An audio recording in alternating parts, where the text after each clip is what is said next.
Here we have it, man. Here we have it. Yo. Bricks of the decade. As you can see here, guys, these are your bricks of the decade. I don't even know what this for formation is. It's something. It's some sort of a formation, but I think I don't think there's any team, there's any worse 11 than this. You know, I have a lot of confidence. I'm full confidence that these guys will not win a single game. So let's get to it.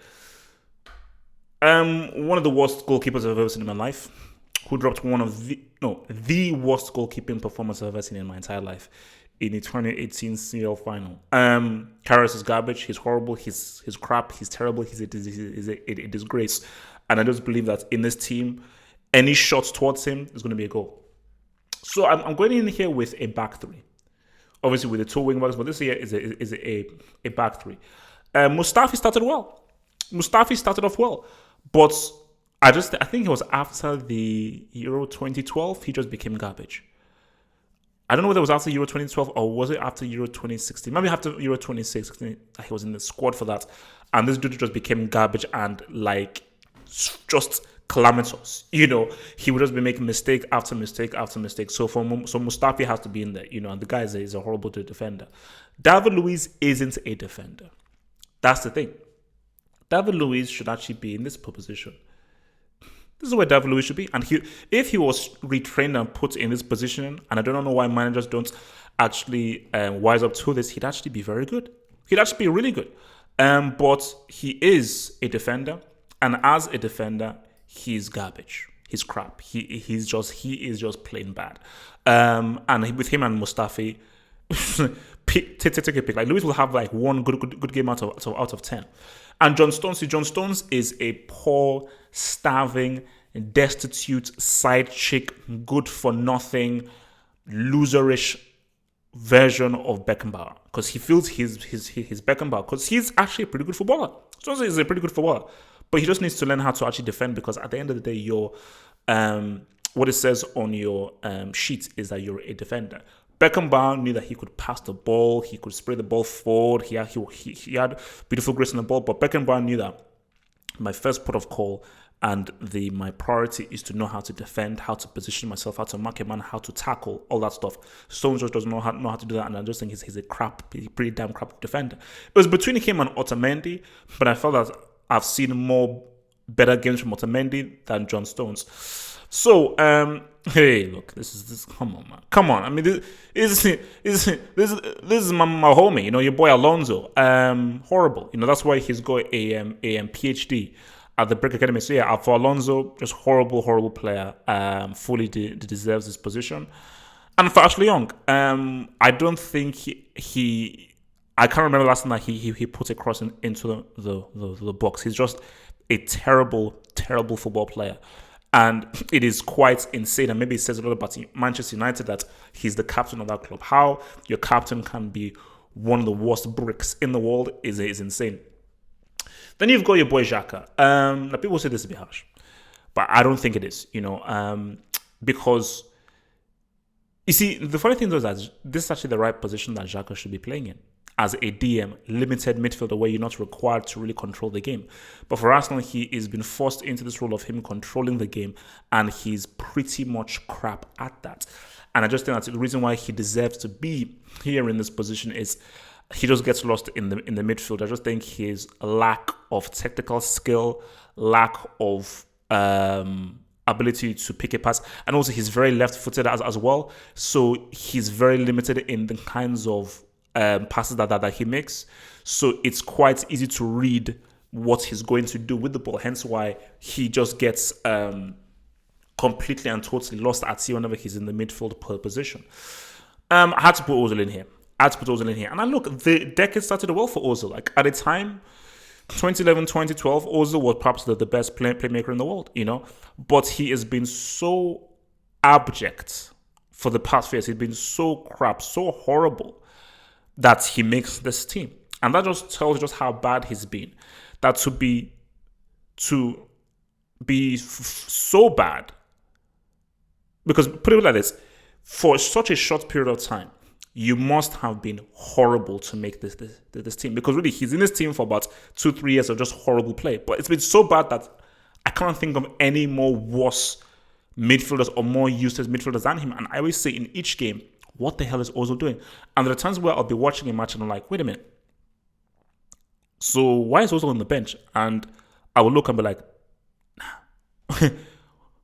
The boy's playing. The boy's playing. No, he's actually on the pitch. I'm like, word. So he has to make it. This dude, you see, I had to fit him in here. Now people say, oh no, Nyang is a striker. I don't care because I just had to fit him into this team because I already had other strikers. Nyang is there are guys that you watch and you look at and you say, how did they become professional football players? I don't think I am the best football player in the world. I'm pretty confident that I'm a better footballer than Nyang. Technically, I am confident in saying that I am technically a better football player than Nyang. Nyang is horrible. Absolutely horrible. And like he's basically a pace merchant, He's a pace merchant. Like, no real skill, horrible at finishing, terrible decision making. And whenever I just see him play, I'm like, he looks so awkward, and I just do not understand how he was able to make it as a professional football player. So 100% with regards to a decade, whether it's been for AC Milan, whether it's been for Senegal, he has just been really bad. He may do one good thing here and there, but when I'm just watching him, I'm like, this guy just looks horrible. It is actually like, I actually feel physically ill watching him play. I feel physically ill when I watch him play. And we now go up to the strikers now. And we roll in here for Janssen and Benteke. So this Janssen dude, this guy is so bad. I think he played maybe 2 or 3 games. I think this dude maybe played about 2 or 3 games for Tottenham. And he just hasn't been, he's not been around. Right? So literally, this guy has really done nothing. So I think it's Vincent Janssen. So whether it's been for Holland or for Tottenham, he is somehow getting it. I don't even know where the dude is right now. I don't know where he is right now, and I don't even care. I mean, I know that he has permanent residency at the Brick Academy where we're building a wing for him. But with regards to where he's playing his straight footballing wise, I don't know, and I don't even care. But the fact of the matter where I was like, okay, so this guy plays for Tottenham. I've seen him play 2 games. He did nothing. And that was it. Pochettino never played him, and we never saw this dude ever again. So there is an argument to be made that this might be one of the most useless strikers of all time. This might be one of the most useless strikers of all time, where I still believe he's still an active player. So he's still an active player who doesn't play. So it's basically one of those, it's like a mystery. It's literally like a mystery how this guy's rolling. So, and then we now have Benteke. Now, Benteke started off pretty well. I don't know, I mean, was it for, I think it was for Liverpool, where he scored that amazing overhead scissors kick and goal, and people were like, this guy could be the next big thing. I remember it was the pecking order was obviously Lukaku, and then it was Benteke. And people were like, Lukaku and Benteke were fighting for that first spot in Belgium's team. But somehow, for some reason, his career just took a downward spiral and just a downward turn. And I don't even want to check. I don't even want to check, but I think it's been years. I think it has been years since this guy has actually scored. So you're a striker and you don't score goals. Because the one thing so you're a striker, you don't score goals, you're not good at link-up play, you don't assist. So it's like, what do you actually contribute to the team? So it's just really bad. It's just really bad. So I just think, basically between Janssen and Benteke, you're getting 0 Gs. You're getting 0 Gs and 0 assists. These you can give these guys like 2, 3, 4, 5 years. And you can make the matches even 4 hours. These guys are not giving you a G. You're getting that's the beauty of this team. You're not getting no goals here. So when you look at this team as a whole, this team is leaking goals because not only do you have a goalkeeper who will guarantee you 2 or 3 mistakes in a game. Like Karras, he will see, look, bruh, I'm giving you a minimum 2, 3 mistakes a game, 100%. Within this 3, bro, because you have both Luiz and Stones who think that they are Beckenbauer. So they will go ahead and lose the ball. They will freely make mistakes, and within this three, they are positionally, they'll be all over the place, and they will be as open as a flipping as three Grand Canyons. So within these four of Mustafi, Luiz, Stones, and Karas, it's going to be hell on earth. Maybe Young. See, the only hope they have is Young, because Young, out of all of these 1, 2, 3, 5, Young is actually the best to defender. But we all know Alonso is horrible at defending and horrible at positioning. So this team is leaking goals.